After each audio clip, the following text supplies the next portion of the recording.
out on that field today, ask yourself this question. What time is it?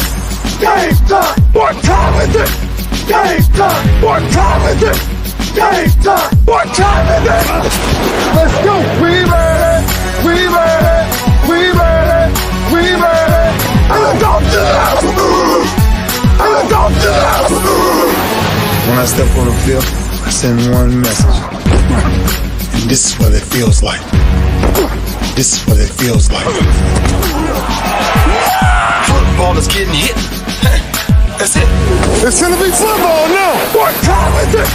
Game time! What time is it? Game time! What time is it? Game time! What time is it? Let's hunt now! Let's hunt now! Let's go! Let's hunt! We ready! And let's go to the house! And let's go to the house!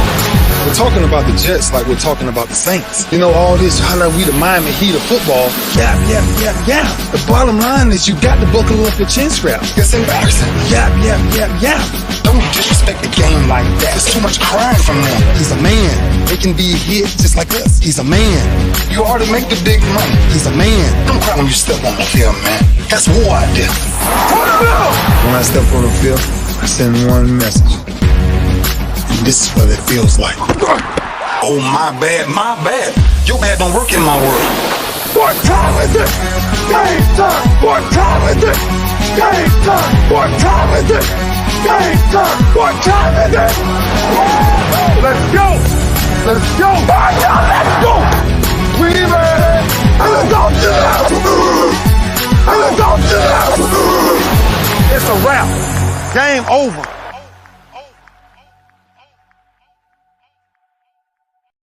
You already know this game is not over. You already know it's just getting started right here on the lunch break, powered by JM&E and streaming live on Roku, courtesy of BS3 TV. If you got a Roku streaming device, just download BS3 TV and you will be glad you did. What's up, y'all? Hope everybody had a blessed July 4th. If you celebrated, if you didn't, I get it. If you did, I get it, and definitely want to extend our heartfelt prayers to the folks up in Illinois, where we had another. Is the right word senseless? I keep saying that it's senseless, but in reality, it makes sense. You got people out there that just crazy. I hate to use that word, but anytime you think the best idea is to get a AR-15 or some assault rifle style weapon and climb on top of a building and shoot and kill people, that's just crazy. That's just crazy. And the Second Amendment rights, folks, good God, y'all sound dumb. Y'all sound dumb as Hades. I am a proud Second Amendment supporter, but I'm also a sensible Second Amendment supporter. If there are some people that are not allowed to drive cars, if there are some people that are not allowed to drink, if there are some people that are not allowed to do certain things because they just can't handle it, why do we think everybody should be allowed to get their hands on a gun? I don't understand it. I don't understand it. I mean, if you can't see a fine line between where you are and where we really are, I can't help you. I can't help you. Illinois, just another example of, senseless gun violence. And before you hit me up with the situation that just happened overseas, that's one in decades. So don't come at me with your gun laws don't work. If it's the people that are the problem, then damn it, stop those people from being able to get their hands on guns and shoot a bunch of people. If you're doing the right thing with your gun, by all means, keep it. Get more guns. But if you can't understand that there are some people out there that we need to keep guns out of their hands and make it hard for them to get them and make us, give us more time to determine that they are not well, I can't help you. I can't help you. So anyway, Talk Your Team Tuesday. 5th of July edition of Talk Your Team Tuesday, and I got to talk about them Houston Astros for a minute. second hottest team in baseball. New York Yankees, number one. Used to be the New York Mets, number two. It's the god-doggone Houston Astros, winners of 7 in a row. Last 2 by walk-off, runs and home runs. I mean, come on, man. Down 5-0. And they came all the way back for a 7-6 win over the Kansas City Royals last night, thanks to a bottom of the 9th bang by Yordan Alvarez, the hottest designated hitter in baseball. I mean, come on, man. It don't get no better than that. I love these Astros. And I'll say it. A lot of folks don't want to hear it. I'll say I'm glad that the Astros don't have Carlos Correa, because he'd be running his mouth and causing unnecessary smoke where there needs not be any. And I'm glad he's in Minnesota. He's doing well. He's playing well.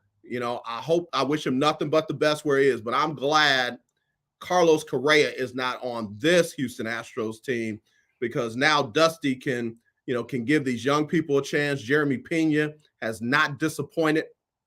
Yordan Alvarez is able to do what he's able to do. And watch this. And they haven't even gotten the best out of Alex Bregman yet. In fact, let me jump over this real quick. Let me jump over to the box score from yesterday, I should say. They haven't even gotten the best out of Alex Bregman. Alex Bregman right now is hitting 237. 237 out of Alex Bregman. And what does he get? 237, 9 home runs, 40 RBIs. What's his on-base percentage?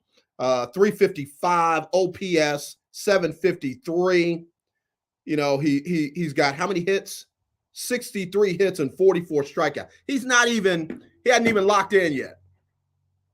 You get Alex Bregman hitting, along with what Yordan Alvarez is doing, along with the solid play of Jeremy Pena, and Altuve is starting to pick it up. He's hitting 278 right now.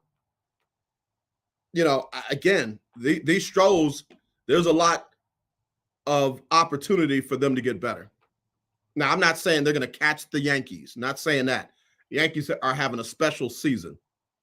What I'm saying is the Astros are going to be relevant. They're going to be competitive. And I love it when you just can't count them out. I love that, because they've got a great manager. People are still hitting Dusty Baker with the yeah, but.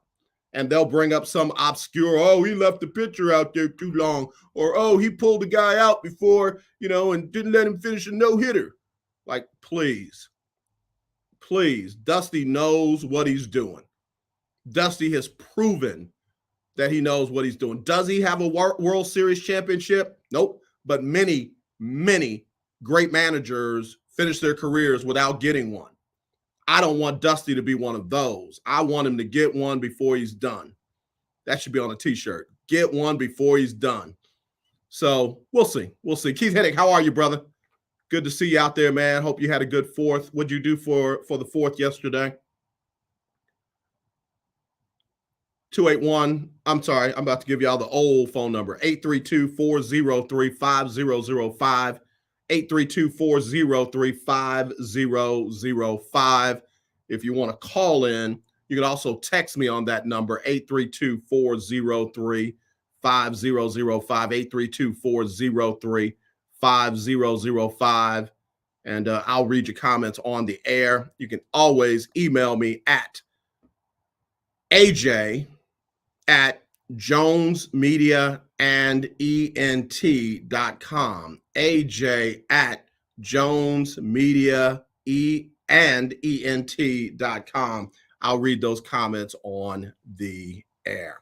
All right, got to get ready to take my first break. But again, let's get it in. Talk your team Tuesday. Give me somebody in baseball hotter than the Astros and the Yankees. Give me somebody in baseball hotter than the Astros and the Yankees. I want to hear your thoughts there. And how'd you feel about the USFL championship game over the weekend? Birmingham finished it off in a pretty exciting game, 33-30, was it? I got to pull up the score, but Philadelphia came ready to play. Philadelphia almost stole that chip, but Birmingham, the Stallions, ended up going home with it. So what did you think about the USFL after the reboot of their first season since back in the day? I thought it was interesting. I didn't like them playing in one place. All right, we'll talk more about all that when we come back right here on the lunch break, powered by Jones Media and Entertainment.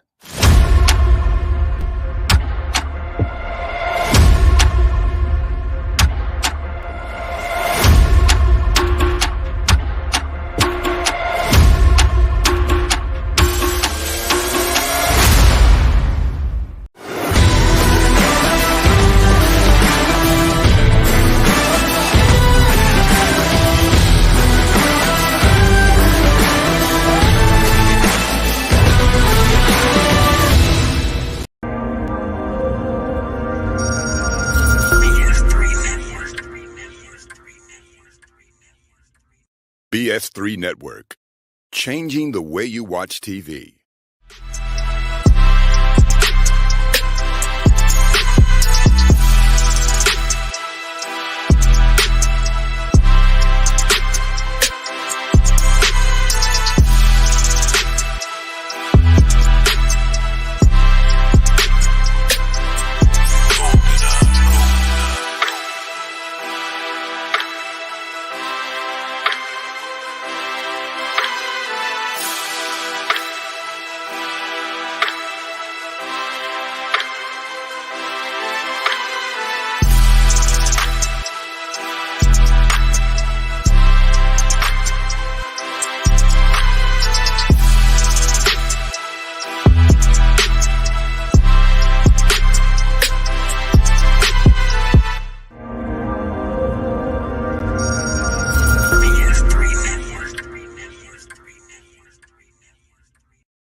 All right, y'all, back here on the lunch break, powered by JM&E, and that's who we're streaming live on Roku. I was checking out the coach, Johnny Cole, and the HBCU Stroll yesterday on Roku TV, and man, I loved it. I loved every bit of it. If you don't know how it works, so when you go to your Roku streaming device, you download BS3 TV in their app center. Download BS3 TV, click on it. It's got a nice splash page that comes up, and then you'll see live streams. You'll see an icon that says live streams. Click on that, and you'll catch me live. You'll catch Snowman and In the Morning with Cole Johnson. You know, whenever we're live, you'll click on that live streams, and that's where you'll find us. And again, I appreciate BS3 for all the love and the family for all that they do. In fact, check them out. Queen 3 and King tonight at 7 o'clock Central. It's going to be a great show, man. It's always provocative conversation, compelling conversation. You get a chance to chime in on their show, so be sure and check them out tonight at 7 o'clock Central. All right, so was talking before the break about the Astros, talking about the break before the break about Carlos Correa. I'm glad he's not on this team. And the players that have not really started hitting yet for the Stros, And, man, I feel like this Astros team can get even better. Jose Altuve hitting 278. Jeremy Pena hitting 278. Yordan Alvarez hitting 310. And then watch this, Alex Bregman, 237. Kyle Tucker, 259. Yuli Gurriel only hitting 226. He's only got 7 pops, talking about home runs, and 23 RBIs. You know he's going to pick it up. And then I'm just looking down, Maldonado, the catcher, one of the primary catchers, only hitting $151. So they've got a lot of room to grow. Odorizzi was making his first start in a while. He got lit up. Gave up 9 hits, 5 runs, all of them earned, only struck out 3 in only 4 innings of work. But that bullpen picked him up because they only gave up no runs on 1 hit over 3 innings for Martinez. Maton gave up a run and a hit.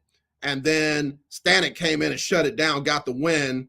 So, this Astros team is balanced. They're very balanced. Their pitching is strong. Not a lot of weak links in that pitching strat. Odorizzi's going to be all right, making his first start in a while, coming off the IR. And, he got lit up when he got back in there, but the bats picked him up. The bullpen and the bats picked him up. And now the Astros standing wise are now, 12 games? Excuse me, my bad. I was wrong. They 13.5 up on the second place Seattle Mariners. Astros are 52-27. Seattle's 40-42. The Rangers 37-41. Angels 37-44. And poor Athletics are 27-55. Astros 13.5 up on their second place team. The only team, nope, I can't even say what I was gonna say. The Yankees are 13 up on Boston in a very tough division, probably the toughest division in baseball, the American League East. Yankees 58-22, Red Sox 45-35, 13 back, but still 10 games over 500. Then you got the Blue Jays at 44-37. They're 14.5 back. The Rays are 43-37. They're 15 back. And then the Orioles are down there at 37-44. They're 21.5 out. So, again, Astros have, the widest margin in baseball over the rest of their division mates. So if you think I'm just pumping up and I'm a hometown homer, I'm not. First of all, I'm from Cincinnati. Second of all, these Astros are just good. Astros are just good. And we'll see how they do. Still haven't hit the halfway point yet. We're at 80 games. They play 162. So, just a little bit shy of the halfway point. Astros are rolling. It's a long season, though. Long season. Got to stay healthy.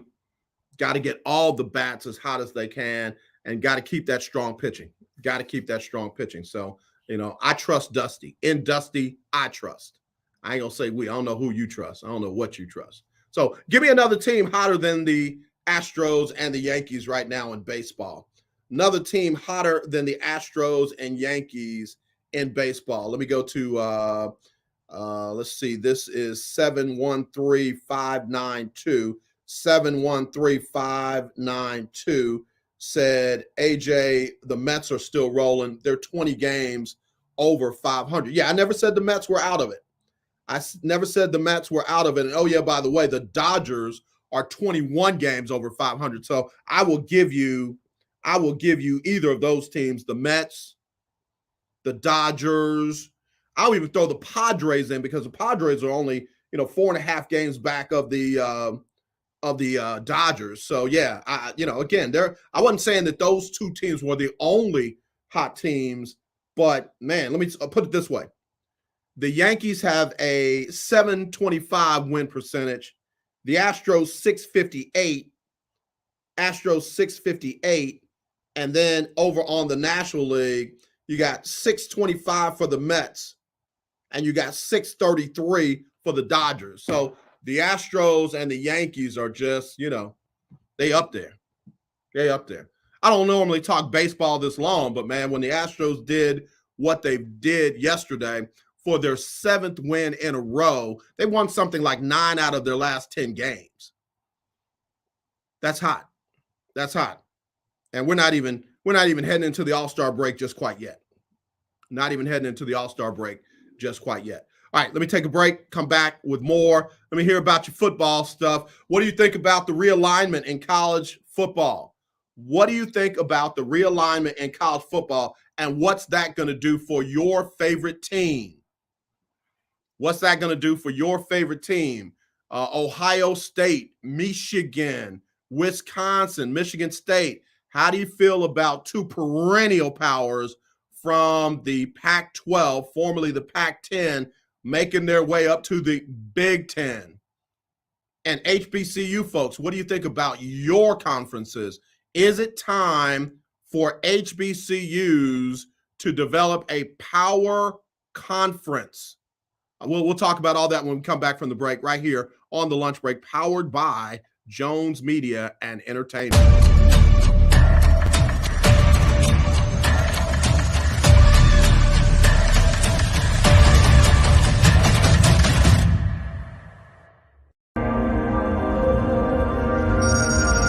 BS3 Network.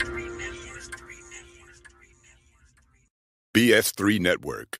Changing the way you watch TV.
All right, y'all. Don't forget now, the Cinematic Affair is just 11 days away. The Cinematic Affair is just 11 days away. And there was a second show added to the red carpet event and the premiere on July 16th. So you can get tickets right now.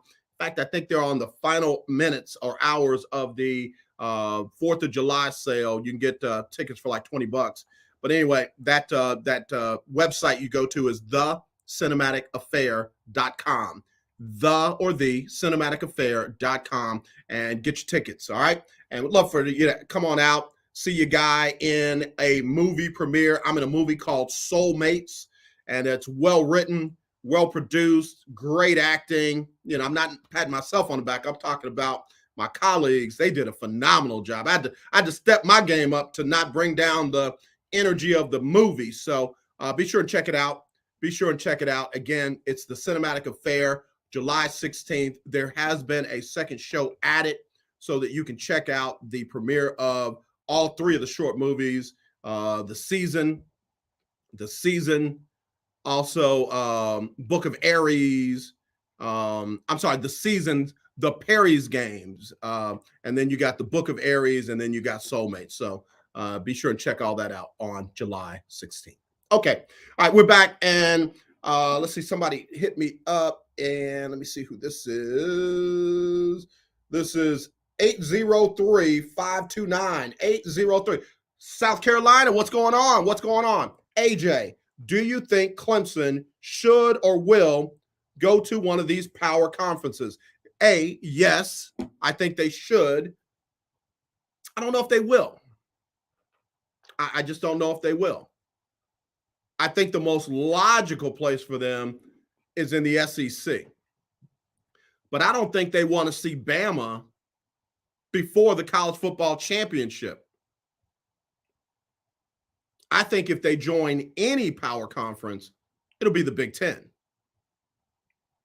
The logical fit is in the SEC, but the strategic fit is in the Big Ten. Because I'll be honest, Clemson at their best, not this last year, but Clemson at their best can play with anybody. That's why it's literally been the Alabama-Clemson Invitational. They can play with anybody. So I think to avoid a midseason matchup with Alabama, I think Clemson goes to the Big Ten and takes their chances against Michigan, Ohio State, Wisconsin, Penn State. You know, I think they can fit in there very nicely. I don't see them going all the way over across the country to the Pac-12. I think the Pac-12 and the Big 12, you know, can get some synergy if they decide to align. I think that will make both of them relevant.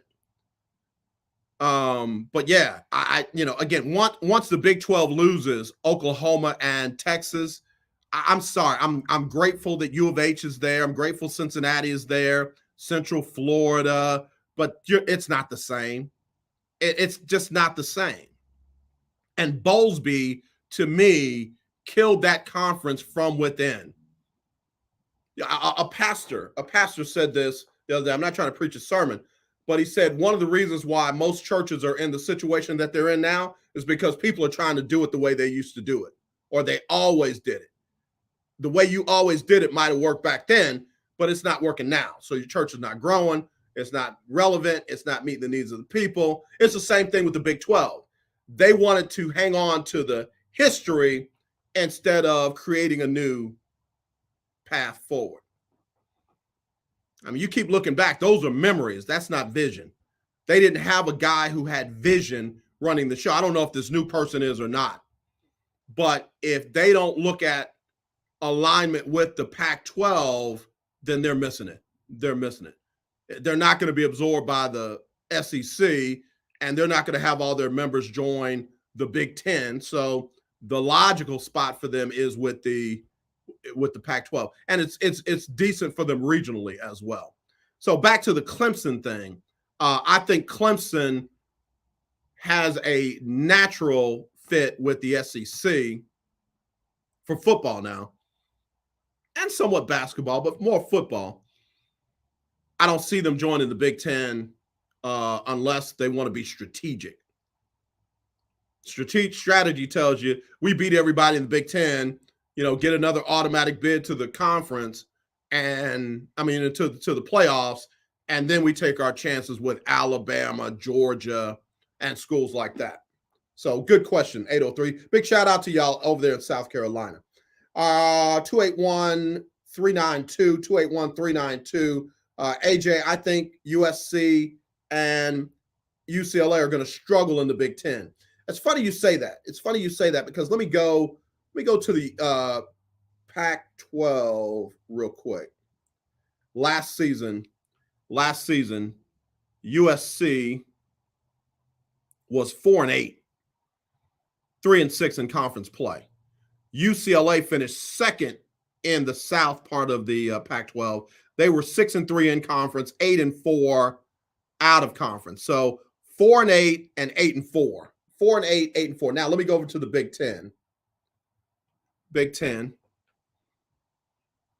6-3 would have put UCLA at number 4 in the east part of the Big Ten. It was Michigan 8-1, Ohio State 8-1, Michigan State 7-2, and UCLA 6-3 would have fell right behind them. That 4-8 would have put USC 5th in the East. Michigan 8-1, Ohio State 8-1, Michigan State 7-2, Penn State 4-5, and then that 4-8 would have fell right there. If they were in the western part of the conference, a big difference. Iowa won that at 7-2. Minnesota was 6-3. Wisconsin was 6-3. Purdue was 6-3. So UCLA would have been tied for second. And then USC would have been between Illinois and Nebraska. Illinois 4-5. USC would have been 4-8. Nebraska 1-8. Northwestern 1-8. So they wouldn't be the worst of the worst, but USC, if they don't get better, they'll be on the bottom part of the Big Ten. And UCLA is competitive. So, again, these schools didn't come over there to be the doormats of the Big Ten. They came to compete. And this USC team is not last year's USC team. They got a whole new coach, Lincoln Riley. They got a whole new quarterback in Caleb Williams. They got a whole new philosophy with an offensive, strong-minded coach. So I expect USC to be in the 6 to 7 conference wins. Now, mind you, they're not playing some of the schools that they played in the Pac-12 who are down at the bottom. They're not playing California and Washington and last year's Stanford team. They're not playing Colorado 3-6 and Arizona 1-8. But let's not be crazy. Let's not think that the Big Ten didn't have some dog schools as well. Maryland 3-6, Rutgers 2-7, Indiana 0-9 in conference play. Illinois 4-5, Nebraska 1-8, and Northwestern 1-8. So yeah, you literally USC could benefit more if you look at it by the number of schools that were well under 500, and UCLA was bowl eligible last year. Based on if they played in the Big Ten, they probably would have been bowl eligible again. Maryland was 3-6 in conference, but 7-6 overall. They got into a bowl. Penn State 4-5 in conference, 7-6 overall. They got into a bowl. So there you go. There you go. I think UCLA and USC will be fine. All the eyes are on Notre Dame. All eyes are on Notre Dame. Gotta take a break. When I come back, we'll talk about what Notre Dame will probably do, what Notre Dame should do when we come back right after this on the lunch break, powered by JM&E.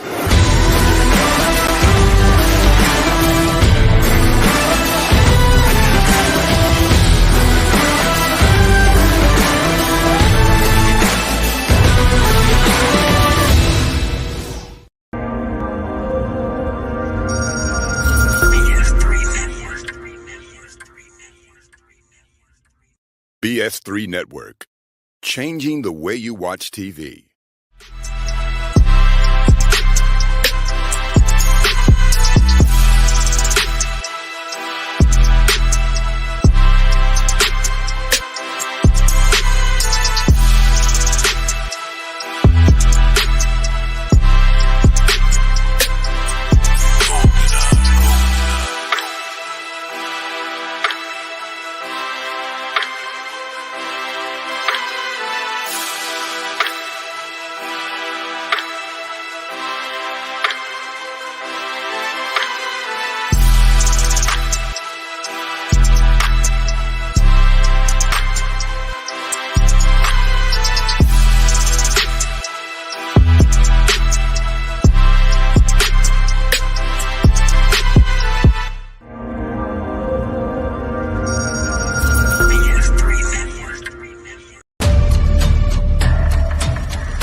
All right, y'all, back here on the lunch break, powered by JM&E. Again, don't forget, the Cinematic Affair is only 11 days away. 11 days away. I cannot wait, man.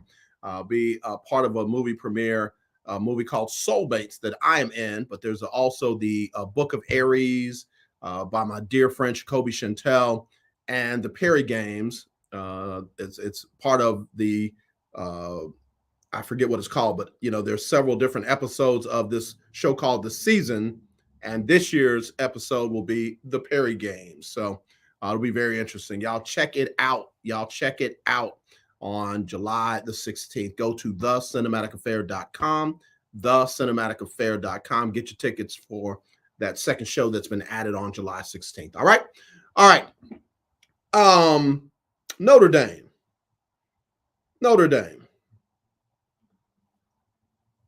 Questions remain whether Notre Dame will be part of the Big Ten, and a lot of eyes are on Notre Dame and whether or not they will become a part of the Big Ten. First of all, what's interesting is Notre Dame has to get its academic requirement up to be a part of the Big Ten. The Big Ten is a group of all schools that have a special designation because of their academic standards. Notre Dame does not carry that designation, but I don't think that the Big Ten is going to make that be a hard problem. I think it's going to be a case where they'll get them in if they decide they want to come to the Big Ten, and then they'll do what they need to do to meet those requirements to get that designation. But Notre Dame's got choices, though. Notre Dame's got choices. Notre Dame is obviously a natural fit for the Big Ten because they're in South Bend, Indiana, not far from, Chicago and other Midwestern cities. But Notre Dame's been flirting with the ACC forever. I mean, Notre Dame was basically an ACC school for basketball. And if I'm the ACC and I'm looking at how things are going on these realignments and the new college football landscape, I make a hard push to get Notre Dame in the ACC officially, full-time, as many sports as possible, and then use that as leverage to try and keep Clemson happy. I don't know. All eyes are on 3 conferences right now to me. ACC, Big 12, Pac-12. What are y'all going to do? Because if not, man, Big 10 and SEC is just going to swallow everybody up. It's just going to swallow everybody up. Personally, I'd like to see Notre Dame part of the Big 10. I mean, they've always felt like a Big 10 school.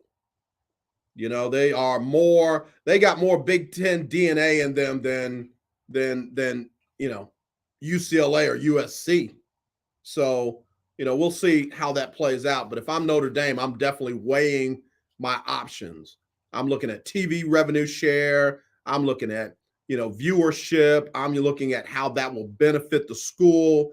Does Notre Dame joining a conference hurt or help their chances to get in the college football playoffs? Because Notre Dame is always the wild card as an independent school.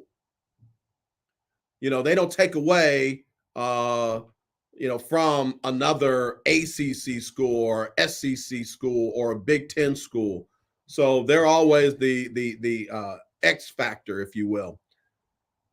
Same thing with basketball when it comes to seeding for the March Madness tournament. So we'll see. If I'm Notre Dame, I'm definitely weighing my options. But again, I'll go back to Clemson, man. If I'm Clemson, I'm asking the ACC, what's your plan? If I'm Duke and North Carolina on a basketball side, what's your plan?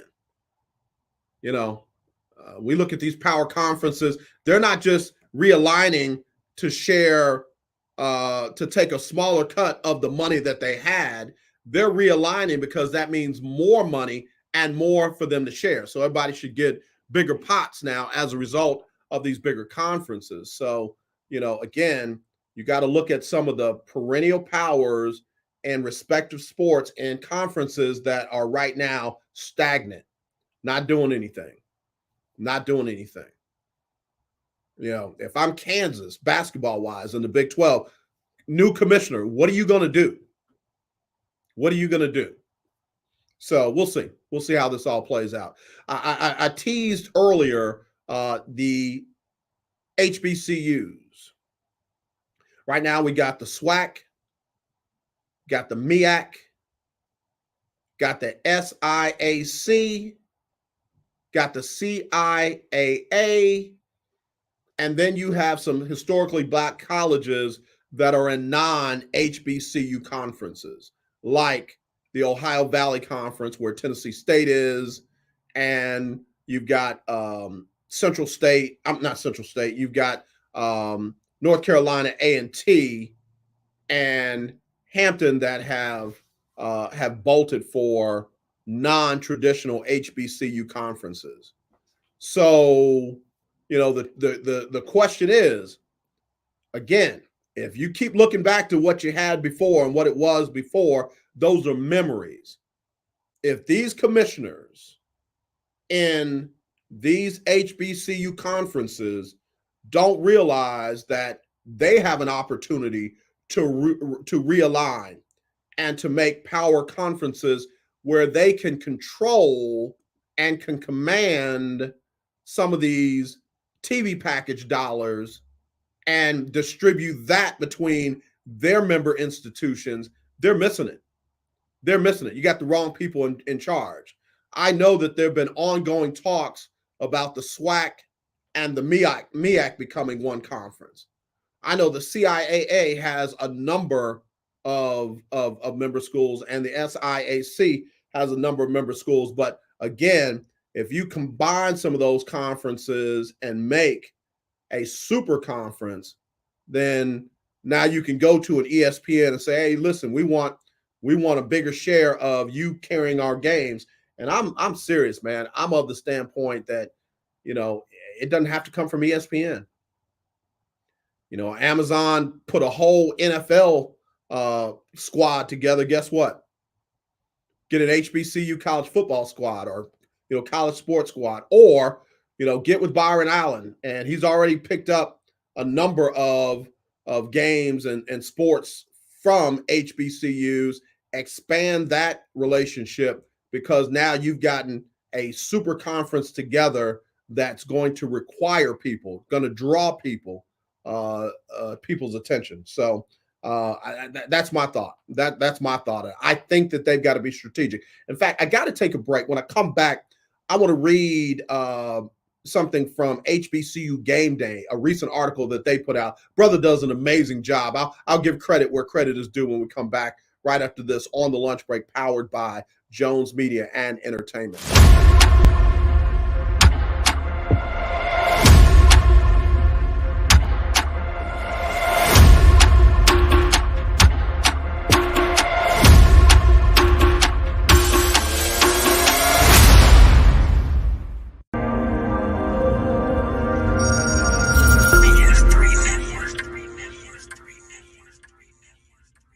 BS3 Network, changing the way you watch TV.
All right, y'all, back here on the lunch break, powered by JM&E and broadcasting live on Roku TV, courtesy of BS3 TV. That's right. If you got a Roku streaming device, download BS3 TV. And if you're looking for live streams, there's a icon for live streams. Click on that. Between 12 and 1, you've got me. If you click on it in the morning, you've got Snowman, and in the morning with Cole Johnson. You got great shows. You got great shows all throughout the day. So y'all give some love to my brother Ben Sutter III, doing a great job with the BS3 network. Also, CJ, what's going on, my friend? Long time no talk to. A lot of people still asking about you and thinking about you. So, hey, stay in touch with me. Stay in touch with me. Stephen Gaither talked about July 1st marks the start of a new era for the Colonial Athletic Conference as it welcomes new institutions, including 2 from HBCUs. Hampton and North Carolina A&T officially joined the CAA on Friday, along with Monmouth and Stony Brook. So, HBCUs are making moves. I think a couple of them were in the Big South last year and moved up to the CAA this year. But I think that movement and alignment is because you don't have more to offer in the traditional HBCU conferences. So, these conference presidents got to look at that and got to say, are we going to keep losing schools? Because there's some talk about Jackson State, FAMU, and Grambling possibly leaving the SWAC and going either up to the FBS level or joining larger FCF conferences. And I got to tell you, if the SWAC loses Jackson State, this Jackson State, this FAMU, and who knows what Grambling is going to be under Hugh Jackson. I got my thoughts about that. SWAC's not the same. And I know they'll try and go and get the MEAC schools, or they'll try and go and pick off schools that are prominent in, one of those other respective conferences, but it just won't be the same. And that's why I said you got to be proactive and not reactive. So we'll see. We'll see if these SWAC schools. Stephen Gaither wrote a very good article, part of HBCU Game Day. If you are not subscribed to them, please do. You'll be glad you did. Go to hbcugameday.com. hbcugameday.com. Great articles, great content. It's good stuff. It's good stuff. So we'll keep our eyes on that. OC just shot me a message and said, AJ, is all this realignment good for football, good for college sports, especially football? I think football is driving all of it. OC, to be honest with you, I think football is driving it. Football is understanding just how much they mean to the financial health of many of the institutions. There are not many things bringing in more money than football on most campuses. It was a couple of years ago that Forbes did a study on as much of the financials that they could get, because those financials are not always available except for, at state-run schools. But they said Ohio State, Texas, and I think Alabama would all be billion-dollar franchises if they were NFL teams. All three of them would be billion-dollar franchises if they were standalone professional teams. Let that sink in for a minute. You got Ohio State football generating $1 billion. You got UT football generating $1 billion. You got Alabama football generating $1 billion for the school in Tuscaloosa, in Columbus. Austin, a little bit different, larger population, but I would definitely look at how we could be autonomous and how we can maximize our efforts and not be dictated to by a hapless, no authority having organization like the NCAA. I believe that these power conference realignments and super conference creations are the next step to these schools disassociating themselves from the NCAA and literally starting their own governing body. How you gonna tell me what to do when I'm a $1 billion generator? That's why you can't tell billionaire owners who to hire and who to fire and what to do. I mean, as much trouble as Daniel Snyder is in, this dude's sitting out on a yacht somewhere in the Indian Ocean telling Congress, yeah, I'm not going to be able to make it. You want to interview me about what? Yeah, I'm not going to be able to do that. What do I have to do? I'm out in the Indian Ocean. I can't, I just can't. He's a billionaire. He can stay out there as long as he wants. And God forbid that he get convicted of something. He just doesn't come back. He just like, yeah, okay. America's been great. I'm just going to hang out in this country that has non-extradition privileges. It's different, man. It's just different. So we'll see where all this plays out. All right, final break, and then we're going to wrap it up right after this on the lunch break, powered by Jones Media and Entertainment. Be right back.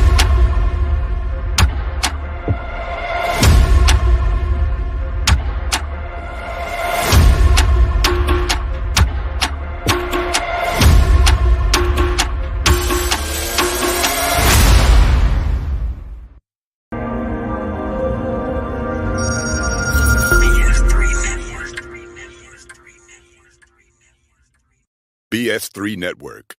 Changing the way you watch TV.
All right, let's get ready to wrap it up right here on the lunch break, powered by JM&E and streaming live on Roku TV, courtesy of BS3. That's right. If you have a Roku streaming device, download BS3 TV and look for the icons for live stream. Click on those. You'll see me during 12 to 1. And then in the morning, you'll see Snowman and Cole Johnson in the morning. You'll see them. And then you can click down on all the icons for the different shows that you just saw right there a few minutes ago. You'll see all those great shows and all that great content. And then don't forget that the Cinematic Affair is 11 days away, 11 days away, 11 days and counting. A second show has been added to the premiere and red carpet event. So you want to make sure you get your tickets. Go online to thecinematicafair.com, thecinematicafair.com. Get your tickets and come hang out with your guy. We'll have a good time. There's also a Friday night social and mixer, and then there's a Sunday brunch at the 366 Sky Lounge. Can't wait to get over there. Haven't been over there in a while. All right, y'all. Get ready to wrap it up. Before I do, I'm put myself on rapid fire. Kevin Durant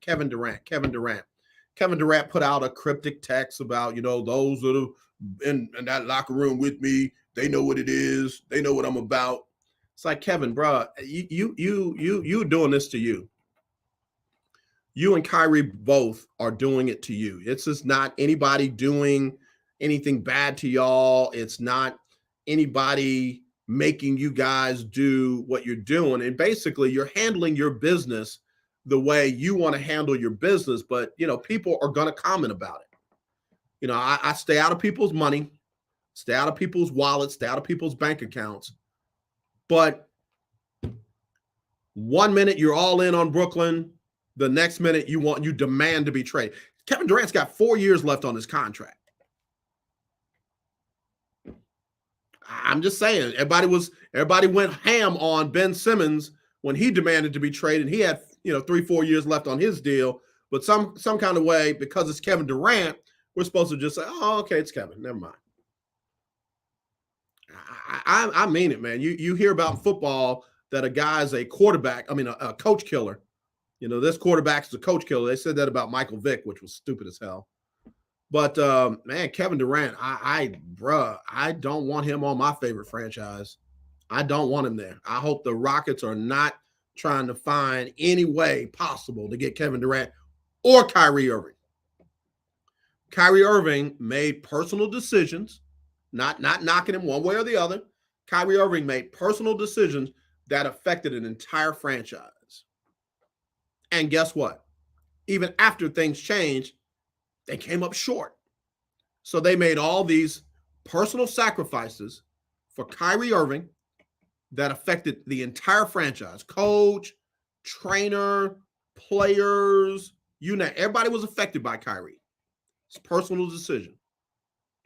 And then he wonders why folks are like, bruh, we don't want you. And now it looks like the LA Lakers are interested in pulling off a Russell Westbrook for Kyrie trade. Obviously, Kevin doesn't want to play with Russ again for whatever reason. We now know that Kevin Durant and this Kevin Durant are two different people. I told people all along, man, hey, listen, Kevin Durant was getting lost in some of those playoff games in crucial moments where he would, they would dish the ball out to him, and instead of him being aggressive and as domineering as he was in Oakland at the time with the Golden State Warriors, he deferred and left it to Russ to have to make something happen with very little time on the shot clock. And that never left Russ. People continue to call him a ball hog and, he can't shoot and da-da-da-da. But when you got a guy throwing the ball back to him with 5 seconds left on the shot clock, 4 seconds left on the shot clock, and not taking, for the most part, open shots, but you're 7 feet tall and you got a jumper, you can rise above anybody in the league, and you kicking it back to Russ? Nah, man. Nah, y'all missed that. I'm telling you now, that was not Russ's fault. Not saying it was all Kevin's fault, but it was not all Russ's fault. Russ was not the one at fault here in Houston at all. First of all, they never should have let go of Chris Paul. Second of all, James Harden couldn't get along with barely anybody. Hell, James Harden couldn't get along with himself. Keith Hennick, Kevin Durant is getting very stale. Maybe he'll show up in San Antonio. Bruh, yeah, y'all can have him. Y'all can have him. Good luck. Maybe he'll show up in Dallas. He wants to go to Miami and here we go. I'll go to Miami if they keep this player and that player and this player on the roster. Bruh. Okay. Sounds good. Thank you. Appreciate your input. Now, we're going to run our business, and if you want to be a part of it, then we'll welcome you, but you're not going to tell us how to run our business. Everybody wants to have free speech and the right to choose and all that, but they don't want to accept other people's free speech and right to choose. Just because you say something don't mean I have to say, oh, okay, no problem, good. I have a right to say something contrary to what you said. That's called free speech on both sides. You got a right to say something, I got a right to say something. And if I'm in charge, I got a right to do something as a result of what you said or did. So anyway, Kevin Durant, bro. Ooh. Kyrie Irving. Ooh.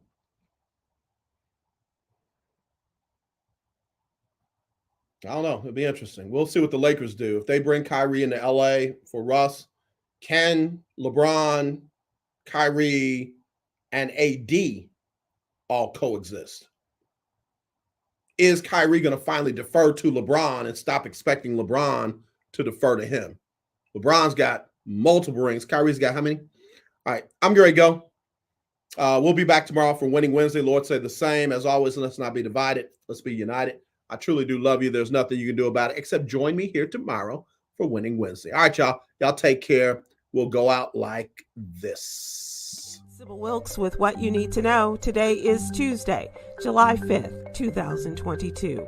Number 1, a gunman on a rooftop opened fire on an Independence Day parade in suburban Chicago Monday, killing at least 6 people, wounding more than 25 others, and sending hundreds of marchers, parents with strollers, and children on bicycles fleeing in terror. Authorities said a 22-year-old man, named as a person of interest in the shooting, was taken into custody Monday evening after an hours-long manhunt. Schools, churches, grocery stores, and now community parades have all become killing grounds in recent months. This July 4th shooting was just the latest to shatter the rituals of American life. Number 2, in May of 2008, the U.S. House of Representatives announced July as Bebe Moore Campbell National Minority Mental Health Awareness Month. One of the goals of the resolutions to improve access to mental health treatment and services and promote public awareness of mental illness. While mental health conditions can affect anyone, regardless of background, culture, or identity, the experience of racial trauma and ongoing discrimination can cause and significantly worsen symptoms. times. Number 3, the 4th of July holiday weekend jammed U.S. airports with their highest crowd since the pandemic began in 2020. About 2.5 million passengers went through security checkpoints at U.S. airports Friday, surpassing the previous pandemic-era record of 2.46 million reached earlier in the week. The escalating numbers show leisure travelers are not being deterred from flying by increasing fares, the ongoing spread of COVID-19, or worries about recurring flight delays and cancellations. Number 4, a team searching a Mississippi courthouse for evidence about the lynching of black teenager Emmett Till has found the unserved warrant charging a white woman in his 1955 kidnapping. A warrant for the arrest of Carolyn Bryant Donham, identified as Mrs. Roy Bryant on the document, was discovered last week. Now in her 80s and most recently living in North Carolina, Mrs. Donham has not commented publicly on calls for her prosecution. Number 5, President Joe Biden's administration overhauled the Public Service Loan Forgiveness Program in October, and for years, thousands of borrowers applied for forgiveness under the program, but nearly all of them were rejected. The overhaul was designed to let borrowers correct errors and count payments they were trying to make towards the program, plus consolidate their loans. Read more about it in today's newsletter, brought to you by Texas CPA Katrina M. Kraft. Here's your daily inspiration from Yogi's Jewels. You have to be your biggest advocate. Remind yourself, you are the prize. Yay me! Join me today live on YouTube and Facebook at 7 p.m. Eastern, 6 p.m. Central with Cameron Riley and Damon Williams as we discuss today's top headlines and more. Thank you to our What You Need to Know partners, Alpha Kappa Alpha Sorority Incorporated and the American Heart Association. To subscribe to my free daily newsletter, please visit SibylWilkes.com. Be informed, be empowered.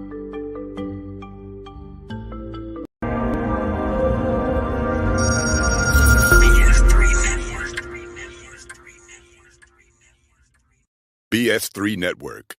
Changing the way you watch TV.